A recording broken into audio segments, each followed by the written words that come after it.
Hello दोस्तों, नमस्कार। मैं हूं अरविंद कुमार और आप देख रहे हैं टीचर्स परीक्षा। दोस्तों, आज की इस टॉपिक में संगम काल से संबंधित 30 इम्पोर्टेंट प्रश्न लेकर आए हैं।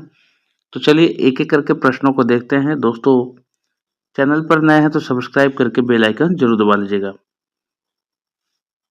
पहला प्रश्न है दोस्तों, लाल चेर के नाम से प्रसिद्ध वह चेर शासक कौन था जिसने कनगी यानी पत्तिनी के मंदिर का निर्माण करवाया था? दोस्तों, यह एसएससी 2002 में ये प्रश्न आ चुका है। इम्पोर्टेंट प्रश्न है, आने की संभावना बनी है। इसका उत्तर देखते हैं दोस्तों। यह मंदिर का निर्माण किसने करवाया था? कौन शासक था दोस्तों? तो सेनगुट्टवन जो शासक था उसने कनगी मंदिर का निर्माण करवाया था।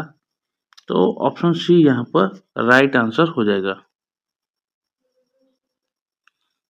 चलिए अगला प्रश्न है दोस्तों, तमिल का गौरव ग्रंथ जीवक चिंतामणि किससे संबंधित है? तो दोस्तों यह जैन से संबंधित है। दोस्तों जैन से संबंधित है, तो याद रखेंगे ऑप्शन ए जैन। अगला सवाल है, तमिल भाषा के शिल्पाधिकारम और मणि मेखलई नामक गौरव ग्रंथ किससे संबंधित है? एसएससी 2002 में आ चुका है दोस्तों। तो यह गौरव ग्रंथ किससे संबंधित है दोस्तों? तो यह बौद्ध धर्म से संबंधित है। यह जो धर्म ग्रंथ है बौद्ध धर्म से संबंधित है। ऑप्शन बी यहाँ पर राइट आंसर हो जाएगा। अगला सवाल है, निम्न में से कौन संगम योगीन व्याकरण रचना सर्वाधिक महत्वपूर्ण रचना मानी गई है? आरआरबी एएसएम जीजी 2005 में यह आ चुका है। तो दोस्तों व्याकरण रचना की यानी कौन व्याकरण रचना, तो उसका नाम है दोस्तों Tolkappiyam. Option C right answer हो जाएगा। अगला है, निम्नलिखित राजवंशों में किसका उल्लेख संगम साहित्य में नहीं हुआ है? तो दोस्तों कदम्ब का नहीं हुआ है। दोस्तों संगम साहित्य में कदम्ब जो राजवंश है उसका उल्लेख नहीं हुआ है। तो ऑप्शन ए राइट आंसर हो जाएगा। चलिए आगे बढ़ते हैं दोस्तों। संगम युग में दिया है उरैयूर किस लिए विख्यात था? बीपीएससी 1994 में ये प्रश्न आया है। तो दोस्तों यह किस लिए विख्यात था, किस लिए प्रसिद्ध था दोस्तों? तो यह कपास के व्यापार के लिए महत्वपूर्ण केंद्र था। ऑप्शन बी यहाँ राइट आंसर हो जाएगा। अगला सवाल है, तोलकप्पियम ग्रंथ संबंधित है किससे है दोस्तों? तो यह व्याकरण और काव्य से अभी अभी हम लोगों ने पीछे जिक्र किया है। तो व्याकरण और काव्य से संबंधित है। यूपीपीसीएस 1997 में आ चुका है। ऑप्शन सी राइट आंसर हो जाएगा। धार्मिक कविताओं का संकलन कूरल किस भाषा में है? एमपीपीएससी में आ चुका है। तो यह तमिल भाषा में है दोस्तों। किस भाषा में है? तो तमिल भाषा में है। ऑप्शन बी यहाँ राइट आंसर हो जाएगा। अगला सवाल है, किस संगम योगीन राज्य के संरक्षण में 3 संगमों का आयोजन किया गया? तो किन संगम युग राज्य में? तो पांड्यन जो थे दोस्तों उनके राज्य में। ऑप्शन सी राइट होगा। अगला सवाल, किसने उल्लेख किया है कि नंदों ने अपना कोष गंगा की धारा में छिपा रखा है? यह किसने दोस्तों अपने बुक के माध्यम से बताया है? तो मामूलार दिया है, मामूलनार जो थे उन्होंने बताया है दोस्तों, मामूलनार। ऑप्शन ए राइट आंसर होगा। अगला सवाल, सूची 1 को सूची 2 में सुमेलित करना है। सूची 1 में राज्य है और सूची 2 में राज्य की चिन्ह है दोस्तों।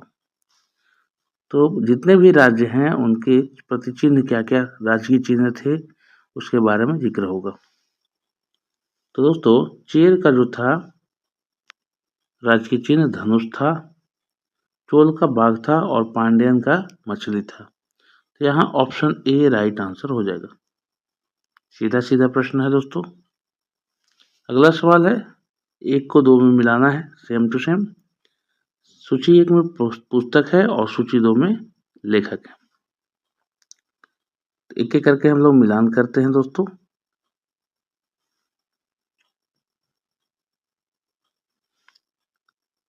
दिया है तोलक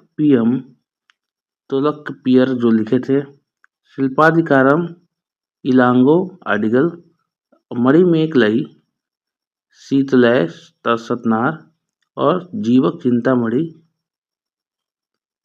दिया है तिरुक्त देवर। तो ऑप्शन ए यहाँ पर राइट आंसर हो जाएगा। सभी ऑप्शन कोट ए में मिल रहे हैं। ऑप्शन ए राइट आंसर होगा। सूची 1 से सूची 2 में सम्मिलित करना है। सूची 1 में क्षेत्र है और सूची 2 में अर्थ है। तो मिलान करके देखते हैं दोस्तों। तो सीधे सीधे है इसमें, मैंने जानबूझ के सीधा ताकि आप कंफ्यूज ना हो। कुरिंजी का पहाड़ी, पालई का मरुस्थल भूमि जो है मरुभूमि निर्जल स्थल, मुलाई मतलब होता है जंगल, मरुदम मतलब कृषि भूमि और नेउल मतलब तटीय प्रदेश। ऑप्शन ए यहाँ राइट आंसर होगा। अगला सवाल है, सूची 1 को सूची 2 में सम्मिलित करना है और सूची 1 में संगम है और सूची 2 में अध्यक्ष है। तो यहाँ पर दिया है, तो ए का मिलान करते हैं हम लोग। प्रथम संगम अगस्त्य, द्वितीय संगम अगस्त एवं तोलकापियर और तृतीय संगम जो है नक्कीरर। तो ऑप्शन ए यहाँ पर राइट होगा। अगला सवाल, कपाटपुरम या अल में संपन्न द्वितीय संगम का एकमात्र शेष ग्रंथ कौन सा है? तो दोस्तों यह तोलकाप्पियम जो है एकमात्र शेष ग्रंथ है। ऑप्शन ए राइट होगा। अगला सवाल, किस ऋषि के बारे में कहा जाता है कि उन्होंने दक्षिण भारत का आर्यकरण किया, उन्हें आर्य बनाया? ऋषि का नाम बताना है दोस्तों। तो अगस्त मुनि को कहा जाता था, ऋषि अगस्त को।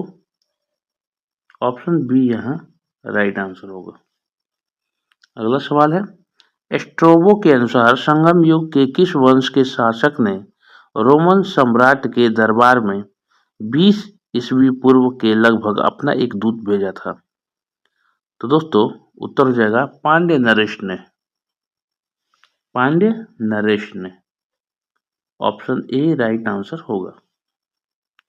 अगला सवाल है, तिरुवल्लुवर की रचना कूरल या मुप्पाल को कहा जाता है, क्या कहा जाता है दोस्तों? तो तमिल भूमि का बाइबल कहा जाता है। तमिल भूमि का बाइबल किसे कहा जाता है? तो तिरुवल्लुवर की जो रचना है कूरल या मुप्पाल को। तो ऑप्शन ए यहाँ राइट होगा।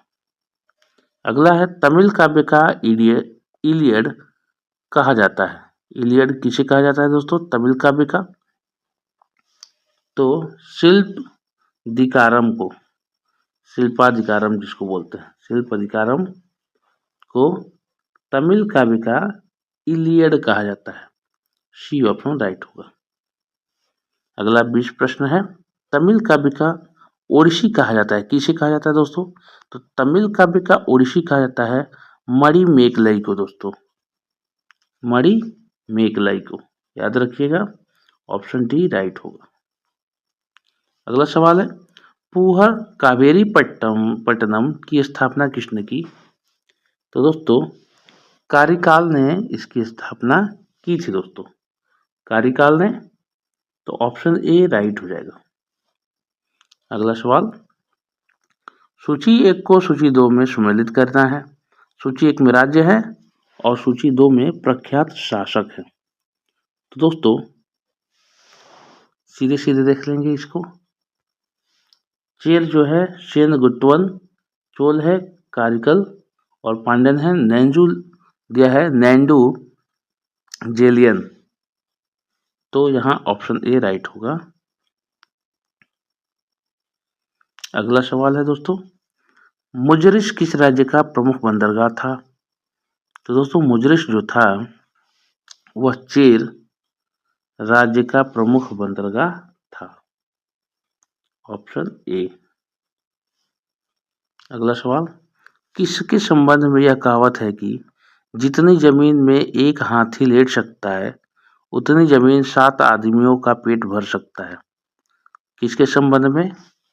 तो दोस्तों यह कावेरी डेल्टा के संबंध में हमेशा ही ये बात कही जाती थी दोस्तों। कावेरी डेल्टा के बारे में बात है, स्टेटमेंट है, तो ऑप्शन ए राइट आंसर हो जाएगा, कावेरी डेल्टा। अगला प्रश्न है, प्लिनी के ग्रंथ एवं अज्ञातनामा लेखक के ग्रंथ पेरिप्लस के अनुसार मोती के सीप पांड्यन देश के किस क्षेत्र से निकलते थे? तो दोस्तों कोलदाय जो क्षेत्र था पांड्य देश का, वहां से मोती निकलते थे। ऑप्शन सी यहाँ राइट होगा। अगला प्रश्न है, गाय या अन्य वस्तुओं के लिए लड़ते लड़ते मरने वाले वीरों के सम्मान में खड़े किए जाने वाले वीर प्रस्तर को कहा जाता था, यानी उनकी प्रतिमा को क्या कहा जाता था दोस्तों, ये बताना है। तो उनको वीरकल या नाडुकुल कहा जाता था। वीरकल या नाडुकुल उस प्रस्तर, वीर प्रस्तर को कहा जाता था। यहाँ राइट आंसर हो जाएगा ए ऑप्शन। अगला सवाल है, प्राचीनतम तमिल देवता मुरुगन किस वैदिक देवता के सदृश है, यानी कि उनके जैसे हैं?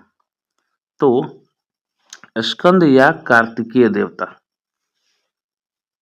के रूप में इन्हें देखा जाता है। ऑप्शन डी यहाँ राइट आंसर हो जाएगा।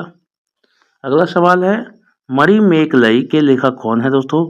CDS 2018 में प्रश्न आ चुका है, बहुत ही इंपॉर्टेंट है दोस्तों, वेरी वेरी इंपॉर्टेंट कह सकते हैं, बहुत ही अच्छा प्रश्न है। तो सिलतय शतनार जो थे वे लेखक थे मणिमेकलई के, याद रखिएगा। ऑप्शन बी यहाँ राइट आंसर हो जाएगा। अगला सवाल, प्राचीन दक्षिण भारत के संदर्भ में कोरकई, पुमपुहर और मोचीरी किस रूप में सुविख्यात थे? UPPCS 2023 में करंट में अभी हाल ही फिलहाल आया दोस्तों, तो बहुत ही इंपॉर्टेंट क्वेश्चन है। तो किस रूप में विख्यात थे? तो ये सभी पत्तन है दोस्तों, विमान पत्तन जो होते हैं बंदरगाह के समीप, उसे पतन कहते हैं। उनके ये नाम थे दोस्तों, कौन कौन से? कोरकई, पुमपुहर और मुचीरी। ऑप्शन बी यहाँ पत्तन सही हो जाएगा। अगला सवाल, अंतिम सवाल रहेगा दोस्तों, निम्नलिखित में से कौन सा एक संगम कविताओं में यथावर्णित वट किरुतल की प्रथा को स्पष्ट करता है? UPPCS 2023 में ये आ चुका है। तो दोस्तों युद्ध में पराजित राजा का आमरण अनशन पर अनुष्ठानित मृत्युवरण करना ही वट किरुतल की प्रथा है। तो ऑप्शन डी यहाँ पर राइट आंसर हो जाएगा। ऑप्शन डी राइट आंसर रहेगा, याद रखिएगा दोस्तों। तो ये थे हमारे आज के 30 संगम काल से संबंधित इंपॉर्टेंट प्रश्न मैंने कलेक्ट किया था दोस्तों, जो प्रतियोगी परीक्षाओं में आ भी चुके हैं। दोस्तों वीडियो अपलोड होने की जो टाइमिंग होती है इस चैनल पर, वो सुबह 6 बजे होती है करेंट अफेयर की वीडियो, 3 बजे विषयवार वीडियो होती है और 7:15 पर 20, 30, 40 या 50 GK MCQs वीडियो होती है दोस्तों। तो चैनल पर नए हैं दोस्तों तो सब्सक्राइब करके बेल आइकन जरूर दबा लीजिएगा। चलिए मिलते हैं अगले वीडियो में, तब तक के लिए अच्छी पढ़ाई कीजिए, अपना ख्याल रखें। जय हिंद, जय भारत।